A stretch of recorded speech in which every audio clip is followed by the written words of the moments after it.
मेरे भाइयों नमस्कार, जय माता की। शनि गोचर 2025 और प्रभाव तुला राशि तुला लग्न वालों पर कैसा रहेगा। तुला राशि के नक्षत्र चित्रा, स्वाति और विशाखा नक्षत्र के जातकों को किस तरीके के रिजल्ट मिलेंगे इस शनि गोचर 2025 में। मेरे भाइयों इस वीडियो में लास्ट तक बने रहिएगा, हर रहस्य से पर्दा उठेगा।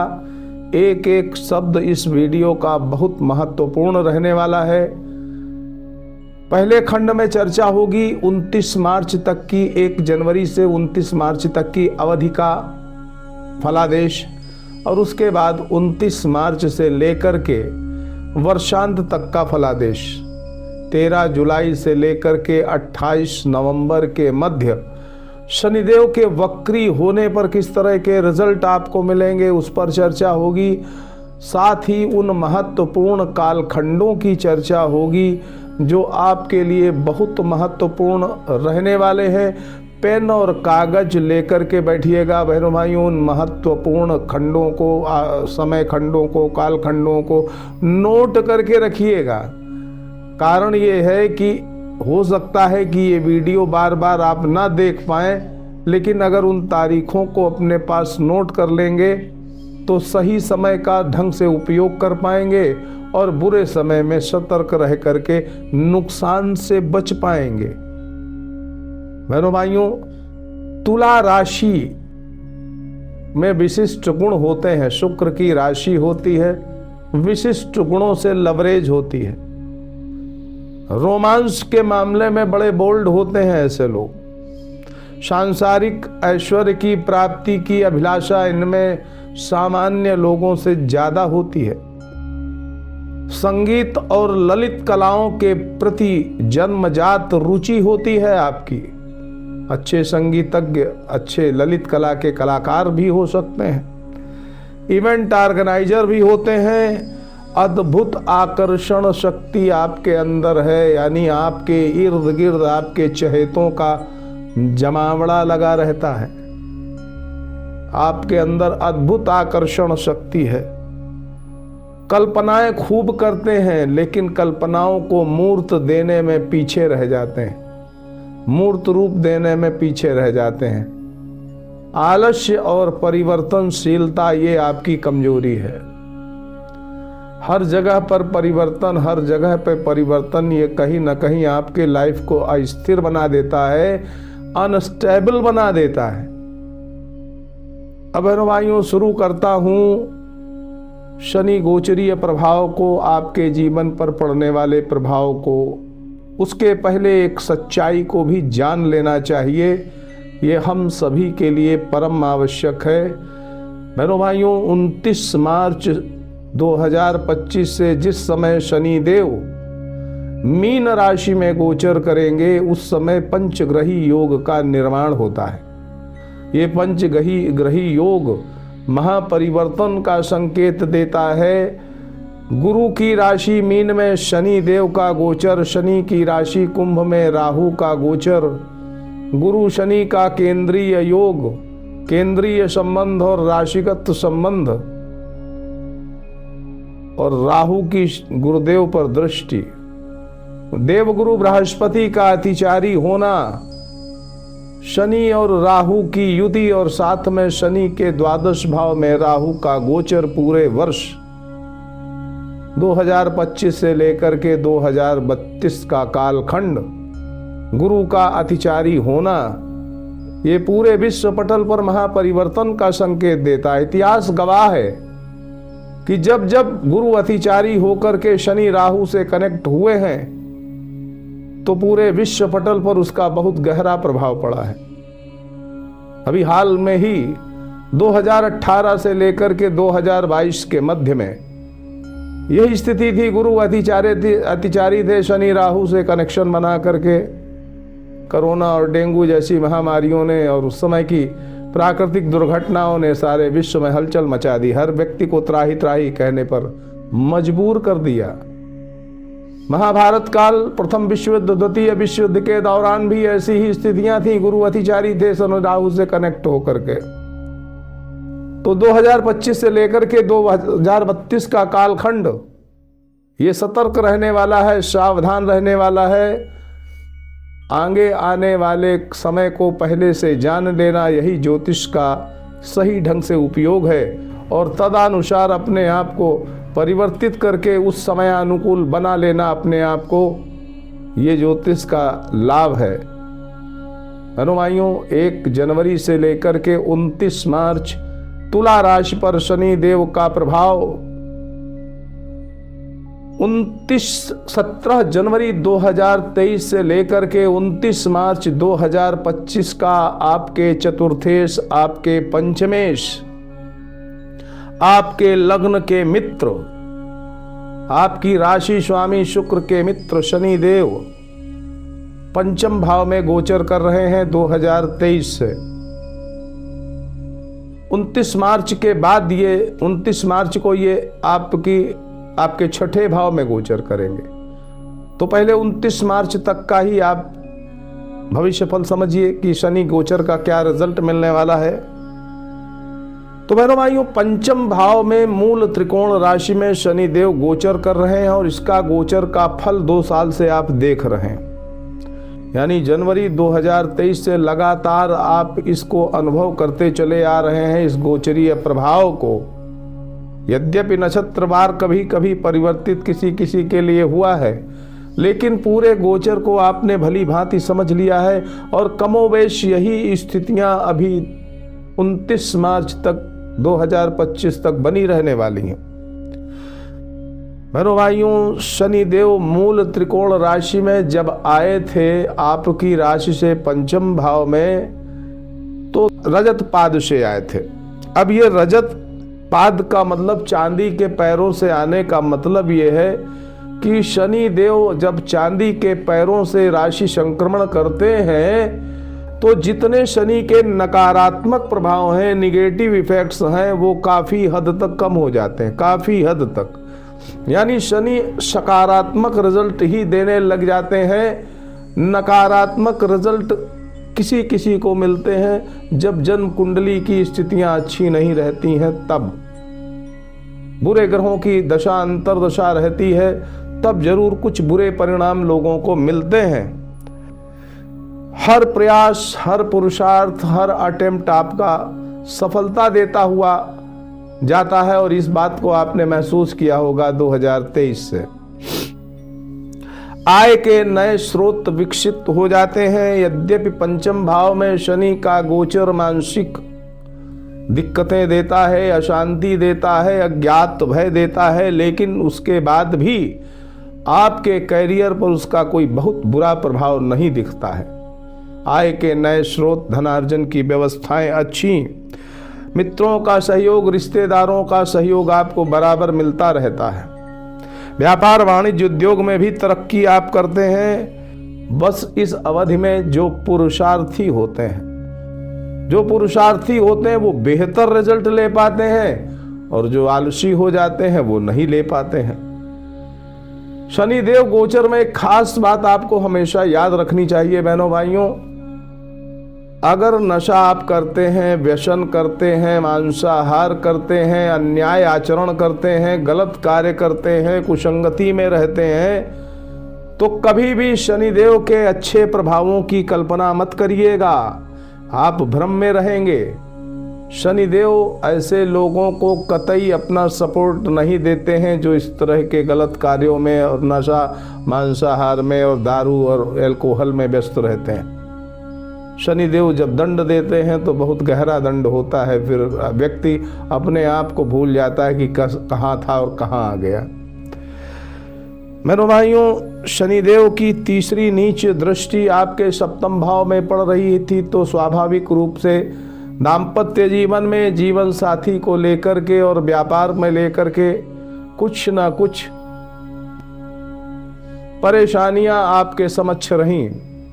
तो और भी कुछ विशेष प्रभाव आपको देखने को मिले। संतानें आपकी तरक्की करती हैं, उच्च शिक्षा के लिए बहुत अच्छा समय रहता है और 2023 से लेकर के 2024 के बीच का अनुभव बताइएगा।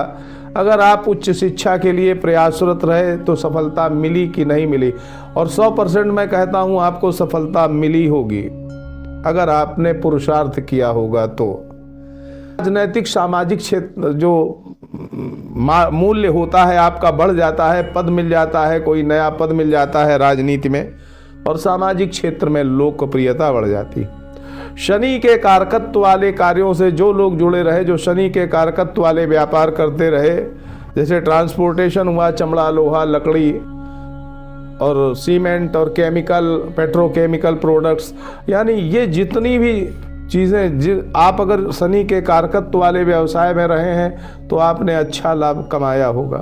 और अभी 29 मार्च तक ऐसी ही स्थिति है, आपके लिए श्रेष्ठ परिणाम देने वाली है। न्याय विभाग से जुड़े लोग भी फायदे में रहे होंगे और आपके स्वभाव में एक विलक्षणता भी आपको देखने को मिली होगी। अनुभव किया हो तो मुझे कमेंट करके बताइएगा। तो भाइयों, 1 जनवरी 2025 से 29 मार्च 2025 तक यही स्थिति कमोबेश रहने वाली है।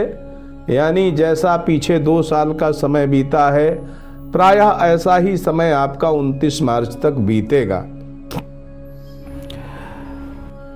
बहनों भाइयों, आपकी लग्न राशि के मित्र हैं शनिदेव, और आपकी जो राशि है यहां पर शनिदेव उच्च के होते हैं।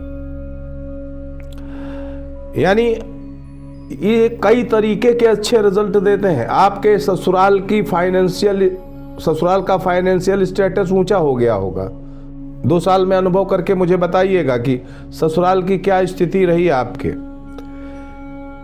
अब बहनों भाइयों, नक्षत्र के आधार पर भी चर्चा हो जा रही है। इसके बाद भी आगे के गोचर की भी नक्षत्र के आधार पर चर्चा होगी। पहले 29 मार्च तक की स्थिति पर आपके जन्म नक्षत्र के आधार पर चर्चा करता हूं, बड़ा महत्वपूर्ण है आपके लिए।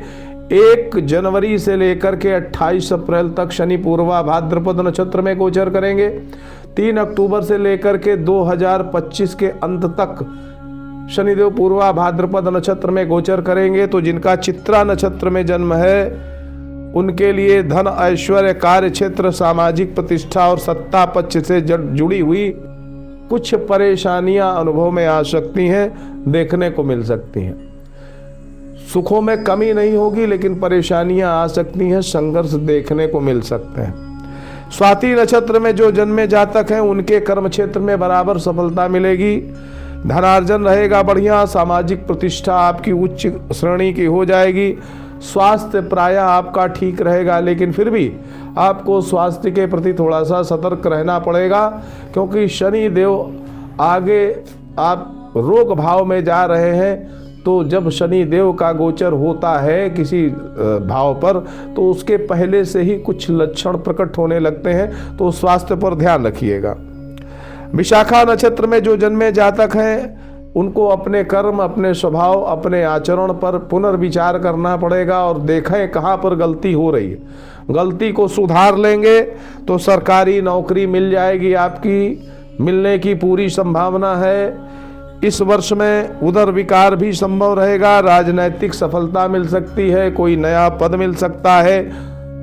रक्त विकार, अस्थि विकार से जुड़ी हुई कुछ समस्याएं हो सकती हैं। माता पिता को भी स्वास्थ्य से संबंधित परेशानियां देखने को मिल सकती हैं। ये रहा 29 मार्च तक का नक्षत्र के आधार पर, बल्कि नक्षत्र के आधार पर 28 अप्रैल तक है और 3 अक्टूबर से लेकर के 2025 तक है। अब बहनों भाइयों, 29 मार्च 2025 से वर्षांत तक राशि का क्या रिजल्ट मिल रहा है शनि गोचर को। तो सुखेश और पंचमेश शनि आपके लग्नेश और राशिश के मित्र हैं, स्वाभाविक रूप से मैंने बताया। और तुला राशि पर शनिदेव उच्च के होते हैं, यानी ये शनिदेव आपको उच्चतम शिखर तक पहुंचा सकते हैं। तो 29 मार्च 2025 से आपकी राशि लग्न से 6ठे भाव में अपनी शम राशि मीन राशि में गोचर करेंगे। स्वर्णपाद से गोचर अब की बार होगा इनका। स्वर्णपाद से गोचर का मतलब ये है कि बहनों भाइयों, नौकरी व्यापार में तो उन्नति होती है, तरक्की होती है, लेकिन पारिवारिक माहौल असंतुलित हो जाता है, कलह व्याधियों से ग्रसित हो रहता है पारिवारिक माहौल। तो यहाँ पर थोड़ा सा आपको सतर्क रहना पड़ेगा अपने परिवार के प्रति। साधारण रूप से अगर मैं कहूँ तो आप अपने कुछ गलतियों से कहीं अपमानित भी हो सकते हैं, तो कोशिश करिएगा कोई भी ऐसी गलती करने से बचिएगा। व्यर्थ भ्रमण जैसी भी स्थितियां कभी कभी आपको देखने को मिल सकती हैं कि आपका व्यर्थ भ्रमण हो जाता है, कोई उसका मतलब नहीं होता है। रोगों से मुक्ति भी मिलती है, शत्रु पर विजय भी मिलती है, कोर्ट कचहरी के मामलों में भी विजय मिलती है। और जो न्याय विभाग से जुड़े हुए लोग हैं वो तो बहुत ही सुख में रहते हैं, ऐश्वर्य में रहते हैं और प्रतिष्ठा में रहते हैं। बहनों भाइयों, एक सच्चाई इस वर्ष आपको याद रखनी पड़ेगी। भौतिक सुखों और उपलब्धियों की प्राप्ति इस वर्ष आपको बेहतर ढंग से होगी, इसमें कोई शक नहीं है, लेकिन आपको हर क्षेत्र में संघर्ष करना पड़ेगा, पुरुषार्थ प्रबल करना पड़ेगा। इस सच्चाई को मान करके अगले वर्ष में प्रवेश करेंगे तो मन में एक उत्साह रहेगा, पुरुषार्थ की एक भावना रहेगी। माता पिता के सुख में कमी, पैतृक धन की क्षति होना भी संभव है, यानी जरा सी लापरवाही आपको इस तरह के परिणाम दे सकती है, क्योंकि छठा भाव पर शनि का गोचर है। एक तरीके से तलवार की धार पर चलने जैसा है, जरा सी असावधानी आपको तकलीफ दे सकती है। चोट चपेट से अंग भंग होने का खतरा है। वाहन प्रयोग वगैरह में बहुत सावधानी रखिएगा, बिल्कुल लापरवाही न रखिएगा। लेकिन सकारात्मक पक्ष भी बहुत है। सकारात्मक पक्ष एक ये भी है कि खस्टेश गुरु से पूरे वर्ष से एक संबंध बना करके चल रहा है, तो इसका मतलब ये है कि जो भूमि भवन वाहन से जुड़े हुए व्यापारी हैं, जो प्रॉपर्टी डीलर हैं, जो ट्रांसपोर्टेशन के व्यवसाय में हैं, ऐसे सभी लोग बहुत अच्छा फायदा कमा पाएंगे इस वर्ष। आत्मचिंतन से रहित रहेंगे इस वर्ष, यानी आपके ऊपर काम का बोझ इस तरीके का रहेगा कि आप अपनी स्टडी कर ही नहीं पाएंगे। एक जीवन एक मशीन की तरह चलने लग जाएगा, बस आए अपना काम पर चले गए, बस इतना ही। जीवन मशीनी हो सकता है, बस काम ही काम और आत्मचिंतन का अभाव ये वर्ष पूरा ऐसा ही महसूस करेंगे। अस्थमा, सीने और पैरों से जुड़ी हुई तकलीफें भी इस वर्ष कुछ लोगों को संभव है। प्री रिटायरमेंट ले सकते हैं, ऐसा भी कुछ लोगों के साथ हो सकता है। एक खास बात यह है कि शत्रु तो आपके खूब बढ़ेंगे, गुप्त शत्रु प्रत्यक्ष शत्रु बढ़ेंगे, लेकिन आपको उनके लिए कुछ विशेष करने की जरूरत नहीं पड़ेगी। वो जिस तरीके से बढ़ेंगे वैसे ही समाप्त हो जाएंगे। कुल मिलाकर के बहनों भाइयों, शनिदेव का इस वर्ष गोचर मिश्रित फल दे रहा है। भूमि भवन वाहन का सुख मिलेगा, प्रेम प्रकरण में सफलता मिलेगी, शत्रुओं पर विजय मिलेगी, आर्थिक लाभ भी अच्छे मिलेंगे। अब बहनों भाइयों, 28 अप्रैल से लेकर के 3 अक्टूबर के मध्य नक्षत्र के आधार पर भी समझ लीजिए। उसके बाद चर्चा करूंगा उन विशेष कालखंड की जो आपको नोट करके रखना पड़ेगा, रख लेंगे तो फायदे में रहेंगे। तो बहनों भाइयों, 29 मार्च के बाद में, बल्कि 28 अप्रैल के बाद में जो समय है उसमें चित्रा नक्षत्र में जन्मे जातकों को बहुप्रतीक्षित कार्यों में सफलता मिलेगी। बहुत वर्षों से जिस कार्य की ख्वाहिश में थे, जिस कार्य को पूरा होने से आप चाहते थे कि ये पूरा हो जाए और हमें आनंद मिले, तो वो सब कुछ इस वर्ष मिल जाएगा। पुरुषार्थ करना पड़ेगा, लेकिन आपका हर प्रयास, हर पुरुषार्थ सफलता देता हुआ दिखेगा। जीवन का कोई भी क्षेत्र हो, हर क्षेत्र में सर्वांगीण प्रगति कर पाएंगे 29 मार्च के बाद में, और विशेष रूप से 28 अप्रैल के बाद में। स्वाति नक्षत्र के जो जातक हैं उनके जीवन में स्वास्थ्य को लेकर के कुछ विशेष परेशानियां आ सकती हैं, तो अपने स्वास्थ्य पर ध्यान रखिएगा। और सामाजिक राजनीतिक जीवन में कोशिश करिएगा कुछ गलत आपके हाथों से ना हो पाए, कुछ इलीगल ना हो पाए जिससे आपको कष्ट मिले। विशाखा नक्षत्र में जन्मे जो जातक हैं उनके बैंक बैलेंस और पारिवारिक मामलों में दोनों में बहुत अच्छी स्थितियां दिख रही, यानी धनार्जन बढ़ेगा तो स्वाभाविक रूप से आपका बैंक बैलेंस बढ़ेगा, आपकी पैतृक संपत्ति के मामले जो विवादित हैं वो हल हो जाएंगे। अब बहनों भाइयों, उन कालखंडों की चर्चा जो आपके लिए बड़े महत्वपूर्ण हैं, नोट करके रखिएगा। तो सबसे पहला एक कालखंड है, उसको नोट कर लीजिएगा। इसमें जरा सी लापरवाही आपको राजकीय दंड दिला सकती है, आपके लिए अपमानजनक स्थितियां बन सकती हैं। ये खराब समय है, नोट कर लो। 29 मार्च से 13 अप्रैल, 14 मई से 15 जून, 16 सितंबर से 17 अक्टूबर, 15 दिसंबर से 15 जनवरी के मध्य का ये जो समय है, ये अपमानजनक प्रसंग प्रस्तुत कर सकता है, राजकीय दंड मिल सकता है, या पिता के स्वास्थ्य पर कोई गहरा प्रभाव पड़ सकता है, ध्यान रखिएगा। दूसरा कालखंड है, ये विदेशी मामलों के लिए बहुत अच्छा है, विदेशी संबंधों के लिए अच्छा है, आयात निर्यात के व्यापारी हैं उनके लिए बहुत अच्छा है, और जो विदेश जाना चाहते हैं उनके लिए भी अच्छा है। 7 जून से 13 सितंबर, 7 दिसंबर से पूरे वर्ष तक। अब कुछ बाधाएं देने वाला समय है, उनको भी नोट कर लो, लेकिन हनुमान अष्टक का पाठ अगर इस समय करेंगे तो बाधाएं नहीं पड़ेंगी। 29 मार्च से 7 मई, 23 मई से 6 जून, 15 सितंबर से 3 अक्टूबर, 29 दिसंबर से वर्षांत, ये समय थोड़ा सा बाधाएं दे सकता है। हनुमान अष्टक का पाठ करिएगा, फायदे में रहेंगे। 29 मार्च के बाद बहनों भाइयों एक बहुत खास बात, 29 मार्च से पूरे वर्ष तक ऐसा समय है कि आपके शत्रु चाहे कितने बली हों, चाहे जितने बलशाली हों, आपका बाल भी बांका नहीं कर पाएंगे। आप उन पर सदैव विजयी रहेंगे, वो अपने आप मिटते रहेंगे, पहली बात। दूसरी बात, अब बहनों भाइयों खास 13 जुलाई से लेकर 28 नवंबर के बीच में वक्री अवधि में क्या हो सकता है। देखो, वक्री ग्रह जब भी होता है तो उसके नेचर को हम समझ नहीं पाते, क्या करता है, ये क्या करेगा। लेकिन सकारात्मक और नकारात्मक दोनों तरह की प्रतिक्रियाएं देखने को मिलती हैं वक्री ग्रह की स्थिति में। तो यहाँ छठे भाव में शनिदेव का गोचर है, स्वाभाविक रूप से वक्री होकर के अच्छे रिजल्ट ही देगा, सकारात्मक रिजल्ट ही देगा। फिर भी आप अपने आप को पुनरावलोकित करें, अपना पुनः निरीक्षण करें और गलतियां ढूंढें, कहाँ गलती हो रही है जिससे आपको लाभ कम मिल पा रहे हैं। बस इतना कर लीजिएगा। इस वक्री अवधि में मुझे ऐसा लगता है कि आपको अच्छे परिणाम ही मिलेंगे। तो आप सुखी रहें, समृद्ध रहें, इसी मंगलमयी कामना के साथ मैं पंडित दिनेश नारायण पांडे आपसे विदा लेता हूं। प्रेम से बोलिए जय माता की।